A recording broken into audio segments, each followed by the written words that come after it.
Here, personally, I just like to make a contribution as a writer. Every time I think about Lorraine Hansberry's A Raisin in the Sun, I almost get chill bumps because I said she's addressed so many issues in that one play.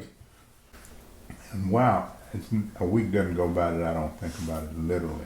Sometimes 2 or 3 times a week, something will come up in life, and I say, "Oh man, that kind of reminds me of A Raisin in the Sun." And I do the same thing with other plays too, but I especially think about A Raisin in the Sun. And so my legacy as a writer is to produce those works, write those works that touch the heartstrings of people, to get them to consider their ways and consider how life is, and consider things that need to be done to move life forward and to help others, not just yourself, but other people. And so as a writer, that's what I want to leave behind as a legacy, that people will do the same thing with my shows as I do with Lorraine Hansberry, August Wilson's shows, Shakespeare, and others, when I read them and say, wow, that touched me. That touched me. And as for Blue City Cultural Center, I would like for it to continue to address the issues of people, black folks especially, African Americans especially, but people in general, because in some cases, in many cases, what we want is not a whole lot different from what other people want. We've just been pushed aside. And so oftentimes we don't know what other people want because we're so busy trying to get what we need to get. But when you actually break down all the barriers, food, clothing, shelter, the desire to be the best that you can be in any area, that's what we all want. And so I think Blue City Cultural Center can do a great job continuing to bring that to the fore.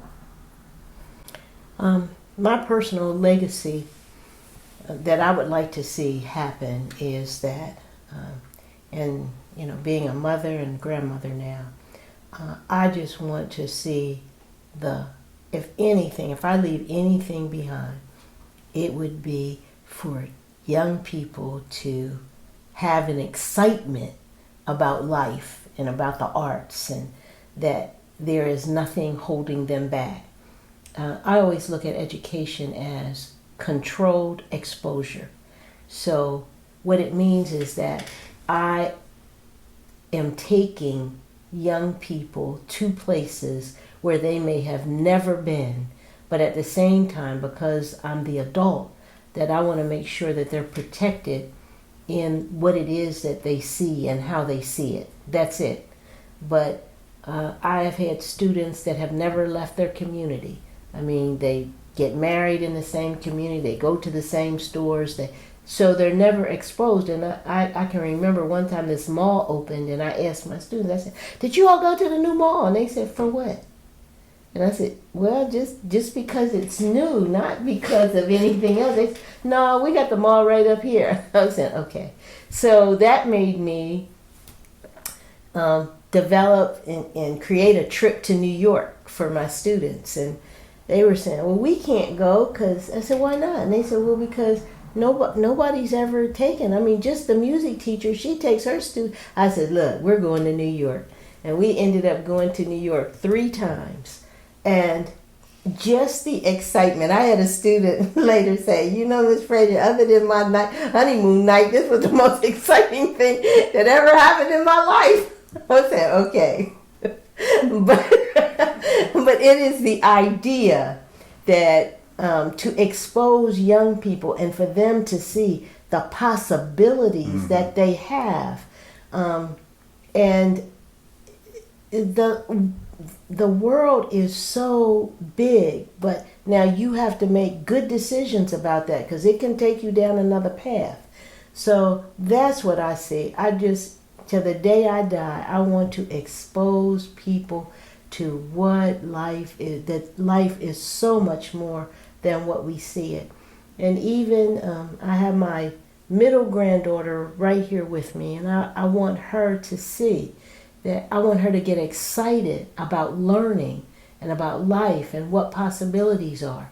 And all of our children are involved in some way in the arts as a result of that. They would just go with us.